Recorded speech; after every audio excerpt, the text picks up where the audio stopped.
Here we go. Season 3, episode 4. Is that karate? Yeah.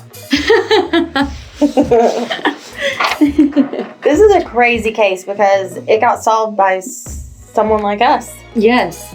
Someone who just loves true crime. Well, I don't know that she loved it. I think she was just curious. She's a good sleuther. Yeah, she's a good sleuther. No, but it's also like, sometimes you just get like a gut feeling. I think it's also one of those. I'm very big on intuition. Yeah, and a mother's intuition is always much stronger. It's very, very, very true. So this case is about a man named Donald Boardman. Now, Donald Boardman was 30 when he went missing. Did you know that 600,000 Americans go missing every year? Almost. That's a lot. Close to 500,000. That's insane. And there's 4,500 unidentified bodies per year. So 4,500 people go missing unknown. but a body has been found. Yeah. That's crazy. Yeah. It's also alarming at how many people go missing compared, which I understand that a lot of people are found or they've run away and whatever, but the difference in 600,000 people go missing a year to unidentified bodies, like that gap. That's huge. Massive. Oh, it makes me so sad to wonder, like, what happened. Yeah. That would be, I can't even imagine. Well, that's what this family had to endure for over 3 decades. Can I also say, too, when I was younger, I would have, and by younger, I mean, even before my 20s, 30 seemed so old. Did it? When you're a kid, and it's well, I guess maybe because... I think it did then, but now I'm like, 30 is so young. No, 30 is still a kid. Yeah. You're still... learning. Brand new, basically. I mean, I'm 32. I feel like I'm 10 years older, I think, because I've been a parent for so long. But, 30, he's young. He's a young man. Very young. So on December 16th is kind of of 1985, is kind of where the story all starts. This happened in Marion County, Tennessee, which is about 30 miles west of where we are here in Chattanooga. So right off of 24, a fisherman, which is kind of weird because it's December, but it was a very mild year, December of 1985. It was unusually warm. So still activity. Yes, still activity. From fish, I mean. Yeah. So this fisherman is taking advantage of the good weather. He goes out and he finds a body. So obviously he calls police, and the police couldn't identify the body because it was decomposing. There wasn't any, tattoos or jewelry or money or ID, nothing that could give a name to the body. And this was right off the interstate, right? Yeah, right off the interstate. So it wasn't in the water? No. Okay. No, not in the water. But they believed that he looked to be between 25 and 35, which is broad. But when you have a body that's been there for a month, I mean, you never know. Curious to know how he found the body. He was fishing. I don't know. That's what I mean, though. But don't you go out in the woods when you go? I don't know. Maybe these little pull-off, maybe he was spots. going to a slough or a creek or something. Yeah, I don't know. The body was wearing some expensive stuff. It was wearing an LL Bean long sleeve. Which, that stuff's still expensive. Still expensive. Could you imagine? In 85. That's high end. It's very high end. He had a blue short sleeve underneath. And he was wearing jordache jeans, which I've never heard of, but apparently was a big thing in the 80s. Was it Miss jeans. Me jeans were? Yeah. In gosh, you just brought up my whole high school. Oh, Miss Me jeans. That's hilarious. Did you ever have any? Yes. I never had any. Yes, I was so jealous. I did. And I truly don't know why. You're so cute. I just All remember. the jewels on your butt. Yeah, no, I just remember that they were a brand of jean that fit me very well. And I never could fit in them. And made me look like I had more curves. Because I've always had a bubble butt by my hips. I'm kind of like SpongeBob. Yeah. And so I remember they made me feel like I had a shape. Yeah. Besides my butt. Right. So I like them. Yeah. But I was never a fan of like the jewels. Oh, I loved it. It reminds me of like Harley riders. Because like. What's that? People who ride motorcycles. Oh. You know, like the people that go like line dancing and stuff. Like they all wear. Yeah. They still like that's the style. Yeah. That's so funny. That is Miss so funny. me. So jordache. I've never heard of this either. I hadn't either, and I'm sure I spelt it wrong on this piece of paper. But we're gonna have to look into that. So he was wearing all of this stuff, but didn't have any like ID or anything. They thought that the body had been there for about a month, and he died from a blow to the head. Now, I didn't know this, but there's this thing when people can't identify bodies. And when they do, it's called getting their name back. Because they're John Doe, Jane Doe, whatever it is. Yeah. So it actually took more than 30 years for Donald to get his name back, which is so sad. That's wild. So in 2018, obviously this is 5 years ago. It was still being investigated. Right. And, oh man, this is wild. I know. So Larry Davis is on the case, and he's actually getting ready to retire. But he basically has this vendetta with this case. Like, he's not going to retire until he solves what they were calling the jordache case. Or jordache bones, right? Yeah, because they didn't know what to call it. And usually when that happens, they call it something about the environment or an item. Where the body was found, an item that the body had. So jordache bones. So he wasn't going to retire until he solved that. So Larry Davis sends jordache bones to someone named Dr. Bass, and he is at UTK, so University of Tennessee. Go Vols. Woo.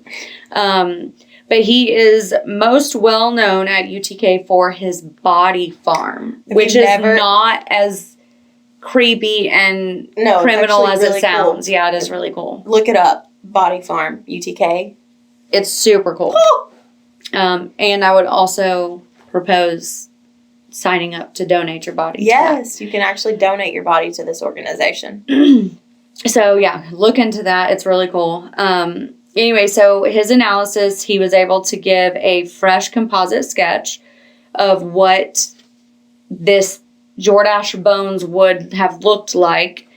And then he uploaded it into NAMS, which, did we ever look at what that, I'm going to look for it. But it's the national, place for missing people. I don't know the acronym or whatever, but I did want to mention the Body Farm is a place where you can donate your body to the university. I'm sorry. Look at what the first thing. Menopause. National North American Menopause Society. That's not what. I don't know what. Maybe I got the acronym wrong. Just look up National Missing Persons Database. I thought N was something. N and Missing Persons. National Missing. But the Body Farm, you donate your body, and students at the university kind of figure out, the stages of decomposition in bodies. It's NAMUS. NAMUS. Oh. NAMUS. I think. NAMUS? I think. I don't know. It's the official missing persons database. The National Missing and Unidentified Persons System. NAMUS. NAMUS. N-A-M. Capital N. A-M. Capital U-S. I think it's pronounced so, NAMUS. Yeah, like name us. Yeah. I didn't even pick that up. That's cool. I'm sorry. When I was doing that, I wasn't listening to you. What were you talking about? Just explaining what the Body Farm is. Oh, okay. I have to sneeze. Okay. Oh my gosh, that came out of nowhere. I'm so sorry. God bless. Woo! God bless me for being human. Yes. Okay, so Dr. Bass, his analysis was able to give a fresh composite sketch and in which he uploaded to NamUs, and Larry Davis, the investigator, went to the Chattanooga Times Free Press with the new sketch, and they ran a story about this on January 29th of 2019. It's crazy. No, nothing. 33 years 85. Wild. This This is all a very much happenstance. Like, very intriguing. And then it gets crazy. Mm-hmm. So, a local mom, Barbara King Ladd, she lives in Marion County where the body was found. She was putting her baby to bed one day. And so she's like scrolling on her phone, like, you know, rocking the baby, scrolling, and sees this article from the Times Free Press. And she's not a true crime lover. Like I said at the beginning, she's really not. She's more of just a curious person. Right.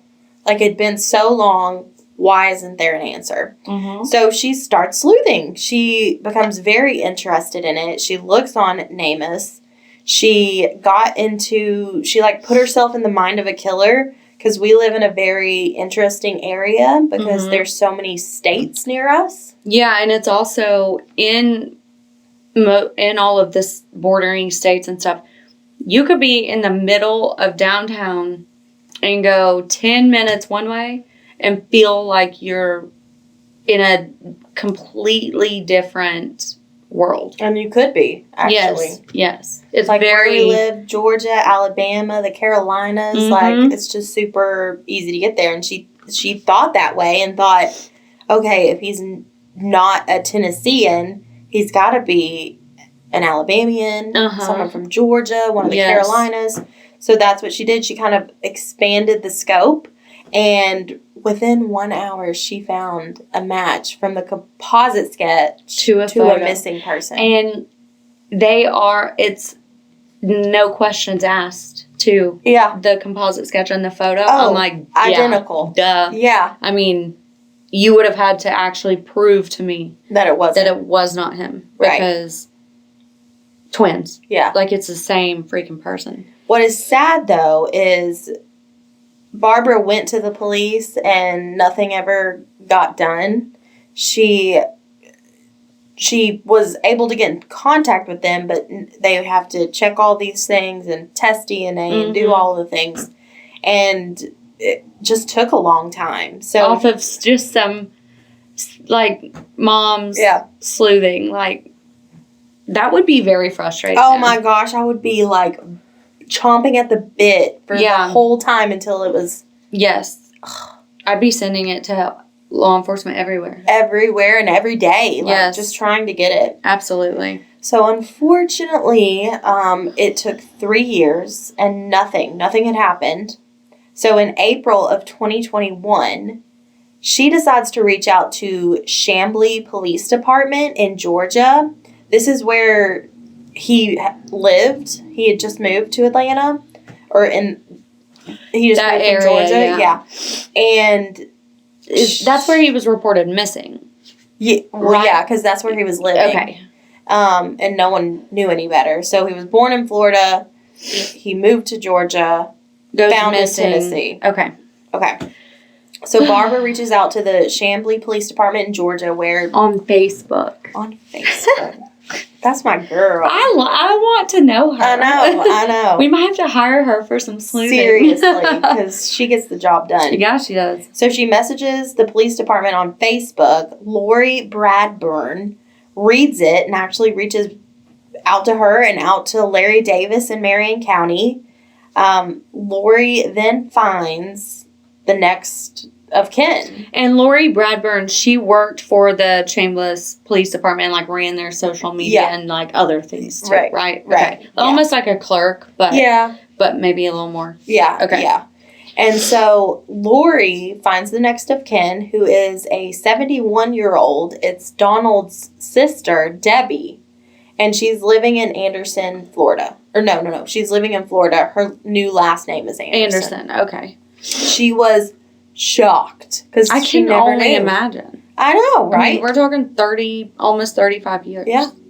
So she's excited to give her DNA, and when you know it, it matches with John Doe / Jordache Bones. / Donald Boardman. / Donald Boardman. This He got his name wild, back. y'all. He got his name back. He got his name back thanks to Barbara Ladd. King. And his sister Yeah. And Lori. Yeah. Shout out to Lori. Yeah. For actually reading the Facebook messages. Exactly. Okay, so the match is to Donald Boardman. He was born in South Florida in 1950. He was laid back, fashionable, obviously.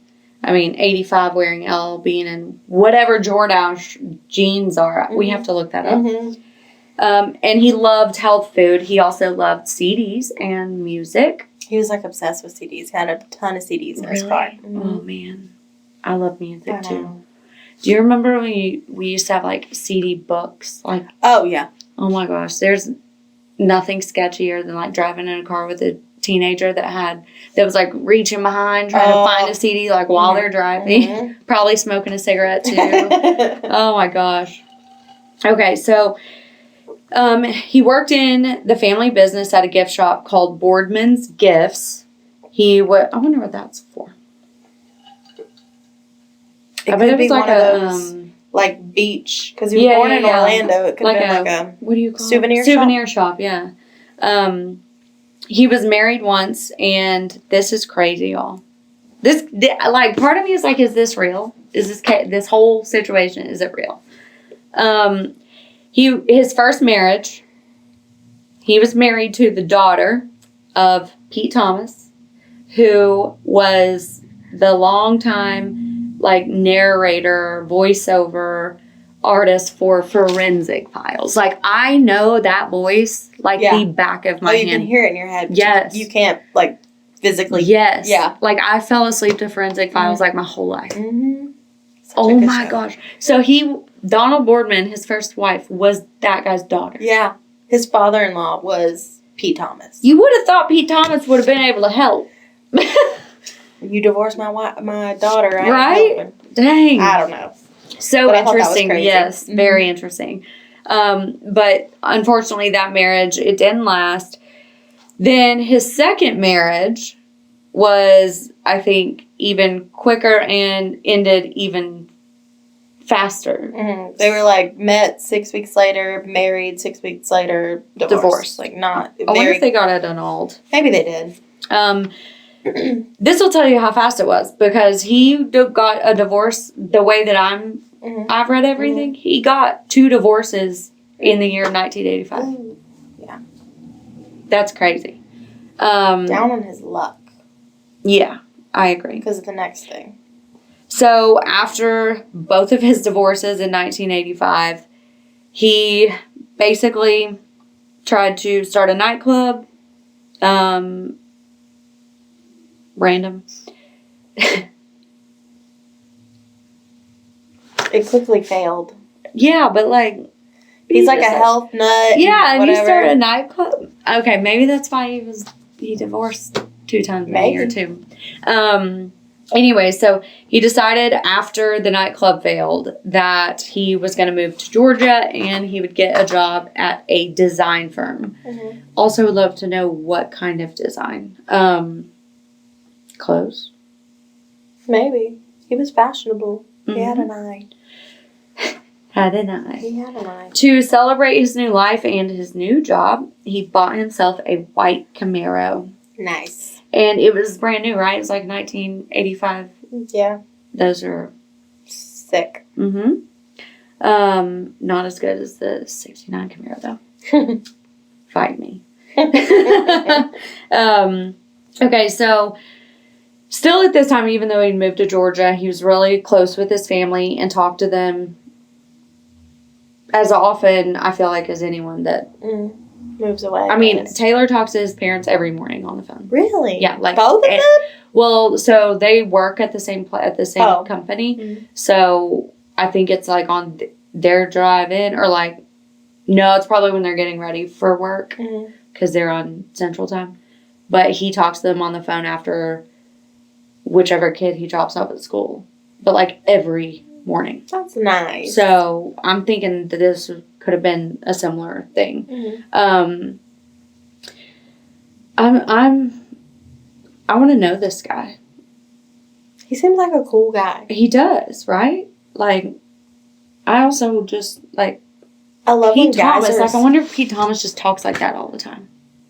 No, because I have a radio voice. You do. You definitely do. I can tell. When I'm more relaxed, Mm-hmm. my voice is deeper. Mm-hmm. And when I'm on the radio, I'm just like, huh? You have to be this, like... you have to make a super personality. Energy. Like, your voice has to have a personality. Yeah, exactly. Okay, so he talked to his family often, super close. Well, on Monday, November 18th in 1985, his parents get a call from Donald's boss at the design firm, and he says that he didn't show up for work, which, in my opinion, if, like, Donald is a grown man, if he didn't show up for work and his boss is calling his parents, that means that's not usual. Right. Like, for him to not show up and, like, his boss not hear anything or not be able to get in touch with him. Yeah, he was a new... It's not like he was a 19, 20-year-old kid. Yeah, and he was a new hire, so he would have obviously been there. He had been at, like, some kind of fitness health food place and, like, or like convention. A show. Yeah. And so his parents were, like, not worried at first because they thought maybe he got stuck there or something. Yeah. Yeah. So, anyways,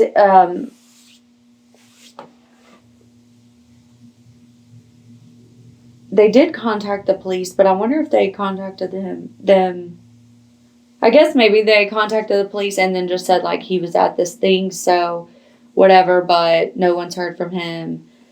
And the police did make a missing persons report, but then obviously a week later is Thanksgiving, and still no one's heard from him. He does not show up to Thanksgiving. Like, then everyone is, like, really worried. High alert. Yes. So then, his sister, Debbie, she started thinking, like, he was murdered for his car, which he had just bought. It was brand new. Camaros, especially in the 70s, 80s, like, those were... high end. Those were the car. Yeah, to steal especially. Yes. So, on November 28th in 1985, they found his car at a restaurant. And police actually arrested 3 people that they saw getting in the car, and they were all 3 drunk. One of the people claims that Donald was a customer of his at his body shop. And when Donald didn't come back, he and his friends just started driving his car. Okay, my dad owns a body shop, and if someone doesn't come get their car, my dad does not drive it. You tow it or keep it. No, you leave it because I'll be honest, then if it's there for a certain amount of days, then you have to charge storage. Oh, yeah. So, but, like, he's not just going to take somebody's car you can't do that. and drive it for shits and giggles. Yeah.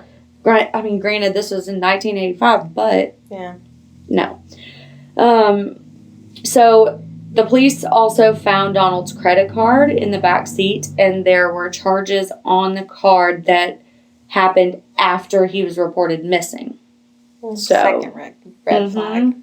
One of the suspects, he was actually sent to prison because he had an outstanding warrant, but the other 2 were able to basically get away from the situation. Since then, all 3 of those suspects have passed away, and Donald's parents, both of them, have also passed away. All 5 people I just spoke of died before any of this was figured out. So his parents died not knowing. Yeah. Oh, that stinks. Rough. Yep. So the investigator here in Tennessee, Larry Davis, he says that Barbara Ladd was the person who solved this case when he could not. He is so grateful that she not only contacted him, but contacted the state where Donald was reported missing. And the 3 of them worked together and finally solved it. Hi, Expired podcast listeners. My name is Barbara King Ladd. I work for the Franklin County School District, and I'm a mother of 4. Back in 2018, January 2018, I put my kids to bed. At that time, I only had 3 kids.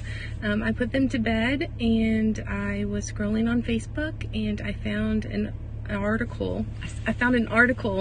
Written by Ben Benton. It was a link to a Chattanooga Times article about the 1985 Marion County John Doe. I immediately became interested because I did not know that there was a John Doe case so close to where I lived. Marion County is probably 5 minutes from my house. So I immediately got on NamUs and tried to see, started searching for men that went missing in November or December of 1985. And I don't remember exactly how many names came up, but I just went through them one by one. And as soon as I found Donald Boardman, I was pretty sure, I was positive that it was him. And so I spent the rest of the night just trying to figure out everything I could about Donald Boardman, trying to figure out where he lived and if he had any family. And then ended up sending that information to the district attorney in Franklin County, and then it took really quite a while for the case to be solved, and it would not, I think, have had the confirmation without Lori Bradburn from the Chamblee Police Department. And so that is how I helped give the name back to a John Doe that had been unidentified, I guess, for over 30 years. Which is, like, seriously divine intervention. Yeah. I mean, like, what are the odds of that? There are no coincidences. Yeah. It's just Absolutely wild. Yeah. So That's crazy. So, we're going to have to post something about jordache jeans. jordache jeans. Okay. Yeah. Once we do some research on them. Mm-hmm. I bet we could find some. Oh, yeah. Do you want to buy some? What if they're ugly?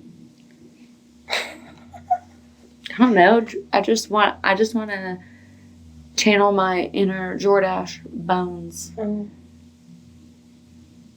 Because he seemed like a quirky, cool dude. Cool. And I love when guys are stylish. Like, they care about their appearance. Most guys do. Generally. Well, Yeah. maybe not generally, but, like, really put in the For me, effort. it's a fine line. Yeah, you can't do too much. Yeah. But it is cute when they're like, oh, look at you. You're picking out a cute outfit. Yeah, but I also, like, I'm so hardly brush my hair. Yeah. Like, no makeup, t-shirt, whatever. Like, I cannot have a high maintenance partner. Yeah. Can't. Nope. It would just make me feel bad about myself. Yeah. Yeah. Let me be comfortable. Yeah, that's how I am. Oh, man, this is crazy. And if Barbara Ladd's listening to this, Please contact us. I commented on one of your things because I couldn't message you. So yeah, wonder if she wants a part-time job. yes, that would be awesome. That would be so great. Okay, so you can get new episodes of the Expired Podcast every Monday. It's out earlier on YouTube, so if you watch, you get earlier access. If you listen, it's out at 6 p.m. Eastern Standard Time. You can watch us on YouTube, find us wherever you download podcasts. We're on TikTok, Facebook, Instagram. Follow us, share cases, message us. Leave reviews. Yeah, please leave reviews on whatever podcast platform you're using. All the things. All the things. But if you're going to be an asshole, be a funny one. And don't do that. This is the Expired Podcast. Bye.